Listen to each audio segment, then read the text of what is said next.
আমাদের ক্যাম্পাসে হচ্ছে গবেষণা বসছিল, তারপরে হচ্ছে একটা সংস্কার হয়েছিল। সংস্কার হওয়ার পর স্টুডেন্টরা মোটামুটি আলোচনা করলো, মেনে নিয়েছিল। কিন্তু আজকে সকাল 11টা দিকে দেখা গেছিল যে আমাদের কর্মচারী যারা ছিল তারা প্রায় 100+ একটা মিছিল বের করছে। সেই মিছিলে আমাদের এক ছোট ভাই সৃষ্টি সে যখন তাদেরকে কোশ্চেন করে তখন তার প্রতি মব জাস্টিস করা শুরু করছিল এবং তার গায়ে হাত তোলা শুরু করছে। সেই পরিপ্রেক্ষিতে আজকে আমাদের আন্দোলনের এই গতি, এই আন্দোলনের গতি থেকে আমরা 3টা শর্তাবলী উপনীত হয়েছি। অবিলম্বে যে কোনো বিনিময় এই পোষ্য কোটা বাতিল করতে হবে। কারণ এই কোটাকে কেন্দ্র করে এই শেখ হাসিনার স্বৈরাচারের পতন হয়েছে, তাহলে কেন এই কোটা থাকবে? 2 নম্বর শর্ত, যারা আমাদের ছোট ভাইদের গায়ে হাত দিছে ওই সকল কর্মচারীকে চিহ্নিত করে তাদেরকে অবিলম্বে যে কোনো ভাবে তাদের পদ থেকে বহিষ্কার করতে হবে এবং সামনে যদি কোনো কর্মকর্তা এই আন্দোলনে আবার নামে তাদেরকে চাকরিচ্যুত করে এবং তাদের ব্যাংকে যে টাকাটা সেটা জব্দ করতে হবে। আর 3 নম্বর শর্ত হচ্ছে, যদি আজকে আমাদের ডিসি স্যার, আশা করি ডিসি স্যার আমাদের ছাত্রদের পক্ষে সবসময় থাকে, যদি না মানে তাহলে আমরা কঠোর কর্মসূচিতে যেতে বাধ্য হবো। আমরা আশা করবো আমাদের প্রশাসন অনেক ছাত্র বান্ধব এবং যৌক্তিক বান্ধব, সেহেতু আমরা স্যারের কাছে আশা রাখতে পারি যে স্যার আমাদের এই মানে যে আমাদের একটা সুস্থ আমাদের যে দাবি আছে সেগুলো মেনে নেবে এবং সবসময় ছাত্রদের পাশে থাকবে। যদি এই কর্মকর্তা এবং কর্মচারীরা যদি আমাদের সামনে পোষ্য কোটার কি কি সুবিধা সেটা উপস্থাপন করতে পারে, আমরা মেনে নেব। আপনাদেরকে আরো একটা জিনিস জানাতে চাই যে বাংলাদেশে 4টা প্রকৌশল বিশ্ববিদ্যালয় আছে, কোনো বিশ্ববিদ্যালয় পোষ্য কোটা নাই, তাহলে কেন জাহাঙ্গীরনগর থাকতে হবে? একটা ঢাকা শহরের মধ্যে একটা জায়গায়, সেখানে কেন পোষ্য কোটা থাকতে হবে আমাদের? আমরা আজকে জাহাঙ্গীরনগর বিশ্ববিদ্যালয়ের সাধারণ শিক্ষার্থীরা অযৌক্তিক পোষ্য কোটা বাতিলের দাবিতে রেজিস্ট্রার ভবনের সামনে অবস্থান নিয়েছি। আমরা মনে করি এই 2024 জুলাই অভ্যুত্থানের যে চেতনা, সেই চেতনাকে যদি বাস্তবায়ন করতে হয় সেখানে কোনো ধরনের সংস্কার কিংবা কোনো ধরনের ডায়ালগে যাওয়ার আমাদের কোনো সুযোগ নেই। আমাদের এই অযৌক্তিক পোষ্য কোটাটা সম্পূর্ণরূপে বিলোপ করতে হবে, সম্পূর্ণরূপে বাতিল করতে হবে। আমরা এই ধরনের কোটার সম্পূর্ণ বিরোধিতা করি এবং আমরা সেই দাবিতে আজকে পোষ্য কোটা বাতিলের দাবিতে 1 দফা দাবিতে আমরা এখানে এসেছি এবং তার সাথে যারা কর্মচারীরা আজকে আন্দোলন করেছিল, নেতৃত্ব দিয়েছিল এবং শিক্ষার্থীদের বিরুদ্ধে বিরূপ মন্তব্য করেছিল, তাদের চিহ্নিত করে অবিলম্বে তাদের চাকরিচ্যুত করতে হবে এবং ভবিষ্যতে কোনো কর্মচারী যদি আন্দোলনের ডাক দিয়ে তাদেরকে চিহ্নিত করে তাদেরকে চাকরিচ্যুত করার পাশাপাশি তাদের ব্যাংক হিসাব স্থগিত করতে হবে এবং আমাদের এই দাবি যদি মানা না হয় আমরা খুব কঠোর আন্দোলনে যেতে বাধ্য হব।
কি রোল নাম্বার তো কোন ডিপার্টমেন্ট অন্যতম তাদেরকে বলতে চাই আমাদের নামের প্রয়োজন নেই।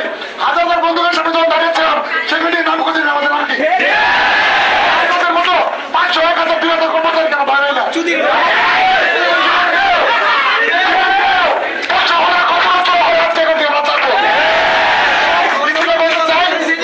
সময় দিচ্ছি ব্রিটিশ সাথে আমাদের কোনো প্রকার বাপ্পাকে দেওয়ার কিছু নেই।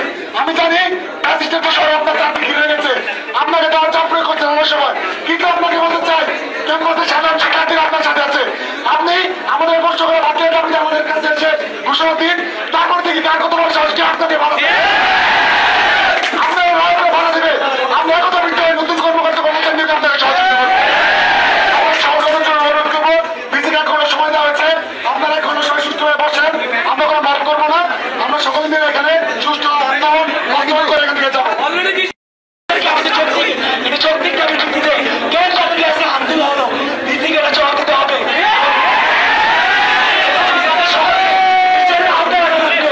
আমরা এখানে কোনো প্রভাব সৃষ্টি করবো না, আমরা এখানে সুস্থভাবে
সেন্সিটিভ এসেন্সে এটা আসলে শিক্ষক অফিসার কর্মচারী সবাই সংশ্লিষ্ট আছে এই বিষয়ে। তো এই জন্য এটা আমরা ছাত্রদের কথা বিবেচনা করে গণ আন্দোলনের স্পিরিটকে ধারণ করে আমরা কিছুটা পরিবর্তন অলরেডি করেছি। তার মধ্যে হচ্ছে সংখ্যা কমে ফেলেছে, আগে তো একেবারে অনির্দিষ্ট ছিল, প্রত্যেকবার 4 জন করেছিলাম, তারপরে হচ্ছে 5 মার্ক বাড়িয়েছিলাম। তো এরপরেও ছাত্ররা যেহেতু আগ্রহে তাদের দাবি দিয়েছে সেটা আমরা আরেকটু অ্যাকোমোডেট করেছি, তাদের যা যা করেছে সেটা। কিন্তু সমস্যা হলো এটার জন্য আমরা একটা কমিটিও করেছি রিসাফল করার জন্য, কিন্তু এখন যদি শিক্ষকদের বিষয় আছে, কর্মচারীদের বিষয়, অফিসারদের বিষয়, তারা আবার এটার জন্য দাবি দিয়েছে। তাই এই যে সমস্যা তৈরি হয়েছে সেটা আমরা চেষ্টা করছি সব পক্ষকে কীভাবে অ্যাকোমোডেট করা যায়, স্পিরিটকে ধারণ করব, ছাত্রদের দাবির যৌক্তিক সেগুলো আমরা কনসিডার করব। তবে শিক্ষক কর্মচারীদের যে বিষয় সেটাও আমরা যেন আরেকটু যৌক্তিক পর্যায়ে আসে সেই বিষয়ে আমরা চেষ্টা করবো। আমরা কাউকে বাদ দিতে চাই না, কারো ক্ষতিও যেন না হয়, আবার কেউ যেন বেশি প্রিভিলেজ পেয়ে না যায়, এবং একই সাথে আমরা চেষ্টা করব হচ্ছে ছাত্রদের যে স্পিরিট ছিল সেটা কোনো ধারণ করব। তবে একটা কথা রিকোয়েস্ট করি, সেটা হলো সব পক্ষকে আসলে